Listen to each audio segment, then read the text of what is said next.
La epístola del apóstol San Pablo a los Romanos. Capítulo 1.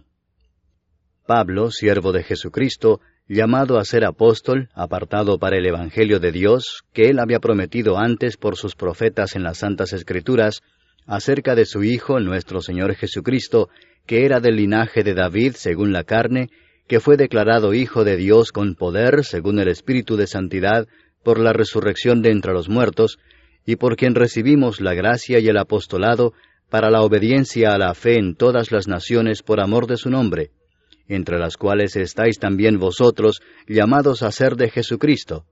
A todos los que estáis en Roma, amados de Dios, llamados a ser santos, gracia y paz a vosotros de Dios nuestro Padre y del Señor Jesucristo. Primeramente doy gracias a mi Dios mediante Jesucristo con respecto a todos vosotros, de que vuestra fe se divulga por todo el mundo. Porque testigo me es Dios, a quien sirvo en mi espíritu en el Evangelio de su Hijo, de que sin cesar hago mención de vosotros siempre en mis oraciones, rogando que de alguna manera tenga al fin, por la voluntad de Dios, un próspero viaje para ir a vosotros, porque deseo veros para comunicaros algún don espiritual, a fin de que seáis confirmados, esto es, para ser mutuamente confortados por la fe que nos es común a vosotros y a mí. Pero no quiero, hermanos, que ignoréis que muchas veces me he propuesto ir a vosotros, pero hasta ahora he sido estorbado, para tener también entre vosotros algún fruto como entre los demás gentiles. A griegos y a no griegos, a sabios y a no sabios soy deudor. Así que, en cuanto a mí, pronto estoy a anunciaros el Evangelio también a vosotros que estáis en Roma. Porque no me avergüenzo del Evangelio, porque es poder de Dios para salvación a todo aquel que cree, al judío primeramente y también al griego. Porque en el Evangelio la justicia de Dios se revela por fe y para fe, como está escrito, mas el justo por la fe vivirá. Porque la ira de Dios se revela desde el cielo contra toda impiedad e injusticia de los hombres que detienen con injusticia la verdad, porque lo que de Dios se conoce les es manifiesto, pues Dios se lo manifestó. Porque las cosas invisibles de Él, su eterno poder y deidad, se hacen claramente visibles desde la creación del mundo, siendo entendidas por medio de las cosas hechas, de modo que no tienen excusa. Pues habiendo conocido a Dios, no le glorificaron como a Dios, ni le dieron gracias, sino que se envanecieron en sus razonamientos, y su necio corazón fue entenebrecido. Profesando ser sabios, se hicieron necios, y cambiaron la gloria del Dios incorruptible en semejanza de imagen de hombre corruptible, de aves, de cuadrúpedos y de reptiles. Por lo cual también Dios los entregó a la inmundicia en las concupiscencias de sus corazones, de modo que deshonraron entre sí sus propios cuerpos, ya que cambiaron la verdad de Dios por la mentira, honrando y dando culto a las criaturas antes que al Creador, el cual es bendito por los siglos. Amén. Por esto Dios los entregó a pasiones vergonzosas, pues aun sus mujeres cambiaron el uso natural por el que es contra naturaleza, y de igual modo también los hombres, dejando el uso natural de la mujer, se encendieron en su lascivia unos con otros, cometiendo hechos vergonzosos hombres con hombres, y recibiendo en sí mismos la retribución debida a su extravío.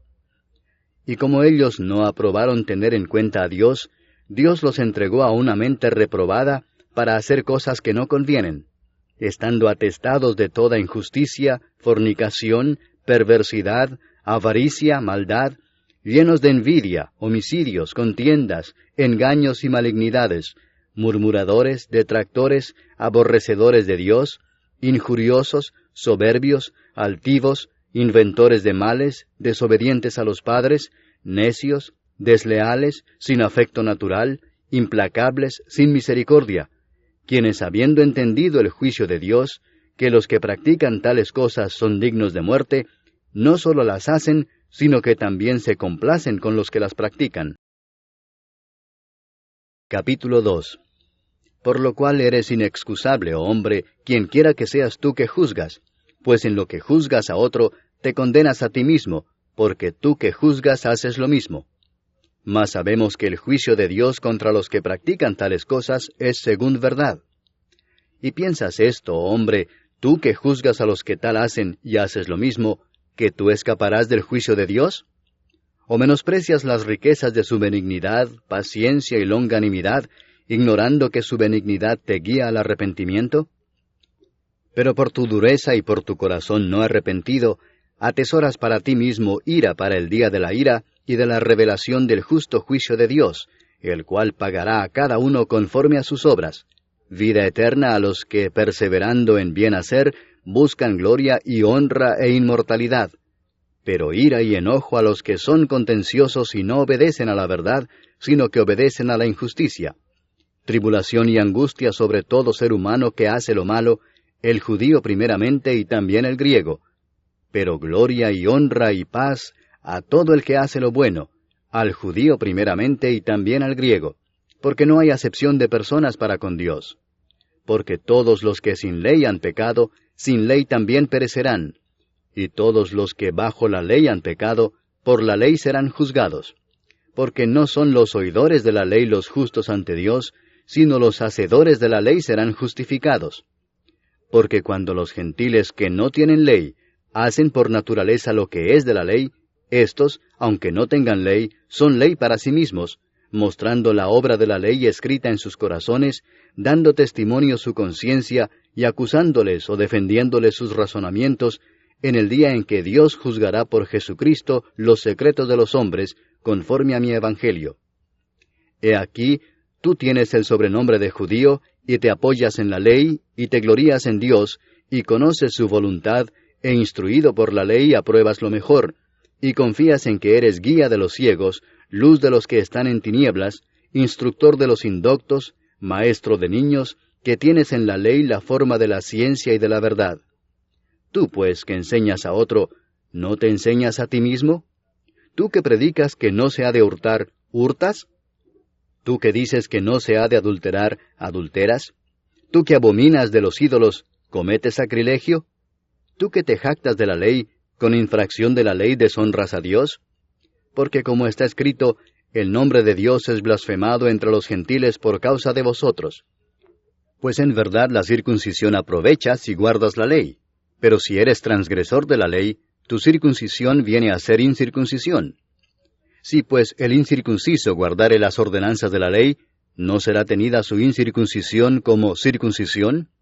Y el que físicamente es incircunciso, pero guarda perfectamente la ley, te condenará a ti que con la letra de la ley y con la circuncisión eres transgresor de la ley. Pues no es judío el que lo es exteriormente, ni es la circuncisión la que se hace exteriormente en la carne, sino que es judío el que lo es en lo interior, y la circuncisión es la del corazón en espíritu, no en letra, la alabanza del cual no viene de los hombres, sino de Dios. Capítulo 3. ¿Qué ventaja tiene pues el judío? ¿O de qué aprovecha la circuncisión? Mucho en todas maneras. Primero, ciertamente que les ha sido confiada la palabra de Dios. Pues ¿qué si algunos de ellos han sido incrédulos? ¿Su incredulidad habrá hecho nula la fidelidad de Dios? De ninguna manera. Antes bien sea Dios veraz y todo hombre mentiroso, como está escrito, para que seas justificado en tus palabras y venzas cuando fueres juzgado. Y si nuestra injusticia hace resaltar la justicia de Dios, ¿qué diremos? ¿Será injusto Dios que da castigo? Hablo como hombre. En ninguna manera. De otro modo, ¿cómo juzgaría Dios al mundo? Pero si por mi mentira la verdad de Dios abundó para su gloria, ¿por qué aún soy juzgado como pecador? ¿Y por qué no decir, como se nos calumnia y como algunos cuya condenación es justa afirman que nosotros decimos, hagamos males para que vengan bienes? ¿Qué pues? ¿Somos nosotros mejores que ellos? En ninguna manera, pues ya hemos acusado a judíos y a gentiles que todos están bajo pecado. Como está escrito, no hay justo ni aun uno, no hay quien entienda, no hay quien busque a Dios. Todos se desviaron, a una se hicieron inútiles. No hay quien haga lo bueno, no hay ni siquiera uno. Sepulcro abierto es su garganta, con su lengua engañan. Veneno de áspides hay debajo de sus labios, su boca está llena de maldición y de amargura. Sus pies se apresuran para derramar sangre, quebranto y desventura hay en sus caminos, y no conocieron camino de paz. No hay temor de Dios delante de sus ojos. Pero sabemos que todo lo que la ley dice, lo dice a los que están bajo la ley, para que toda boca se cierre y todo el mundo quede bajo el juicio de Dios, ya que por las obras de la ley ningún ser humano será justificado delante de él, porque por medio de la ley es el conocimiento del pecado. Pero ahora, aparte de la ley, se ha manifestado la justicia de Dios, testificada por la ley y por los profetas, la justicia de Dios por medio de la fe en Jesucristo, para todos los que creen en Él, porque no hay diferencia, por cuanto todos pecaron y están destituidos de la gloria de Dios, siendo justificados gratuitamente por su gracia, mediante la redención que es en Cristo Jesús, a quien Dios puso como propiciación por medio de la fe en su sangre, para manifestar su justicia, a causa de haber pasado por alto en su paciencia los pecados pasados, con la mira de manifestar en este tiempo su justicia, a fin de que Él sea el justo y el que justifica al que es de la fe de Jesús. ¿Dónde pues está la jactancia? Queda excluida. ¿Por cuál ley? ¿Por la de las obras? No, sino por la ley de la fe. Concluimos pues que el hombre es justificado por fe sin las obras de la ley. ¿Es Dios solamente Dios de los judíos? ¿No es también Dios de los gentiles? Ciertamente también de los gentiles, porque Dios es uno, y Él justificará por la fe a los de la circuncisión, y por medio de la fe a los de la incircuncisión. Luego, ¿por la fe invalidamos la ley? En ninguna manera, sino que confirmamos la ley. Capítulo 4. ¿Qué pues diremos que halló Abraham nuestro padre según la carne? Porque si Abraham fue justificado por las obras, tiene de qué gloriarse, pero no para con Dios. Porque, ¿qué dice la Escritura? Creyó Abraham a Dios, y le fue contado por justicia. Pero al que obra, no se le cuenta el salario como gracia, sino como deuda. Mas al que no obra, sino cree en aquel que justifica al impío, su fe le es contada por justicia. Como también David habla de la bienaventuranza del hombre a quien Dios atribuye justicia sin obras, diciendo, Bienaventurados aquellos cuyas iniquidades son perdonadas, y cuyos pecados son cubiertos. Bienaventurado el varón a quien el Señor no inculpa de pecado. ¿Es pues esta bienaventuranza solamente para los de la circuncisión, o también para los de la incircuncisión? Porque decimos que a Abraham le fue contada la fe por justicia. ¿Cómo pues le fue contada? ¿Estando en la circuncisión o en la incircuncisión? No en la circuncisión, sino en la incircuncisión. Y recibió la circuncisión como señal, como sello de la justicia de la fe que tuvo estando aún incircunciso, para que fuese padre de todos los creyentes no circuncidados, a fin de que también a ellos la fe les sea contada por justicia, y padre de la circuncisión, para los que no solamente son de la circuncisión, sino que también siguen las pisadas de la fe que tuvo nuestro padre Abraham antes de ser circuncidado.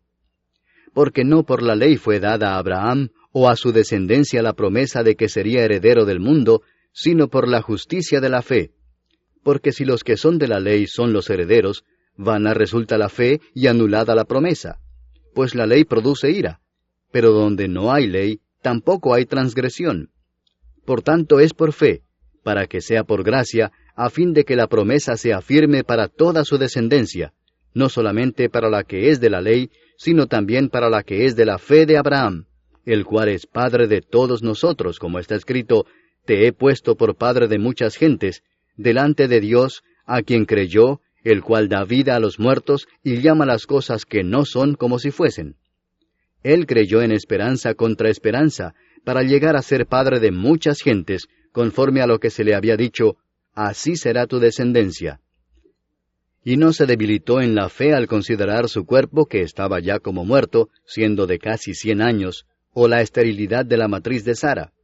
Tampoco dudó por incredulidad de la promesa de Dios, sino que se fortaleció en fe, dando gloria a Dios, plenamente convencido de que era también poderoso para hacer todo lo que había prometido, por lo cual también su fe le fue contada por justicia. Y no solamente con respecto a él se escribió que le fue contada, sino también con respecto a nosotros, a quienes ha de ser contada, esto es, a los que creemos en el que levantó de los muertos a Jesús, Señor nuestro, el cual fue entregado por nuestras transgresiones y resucitado para nuestra justificación.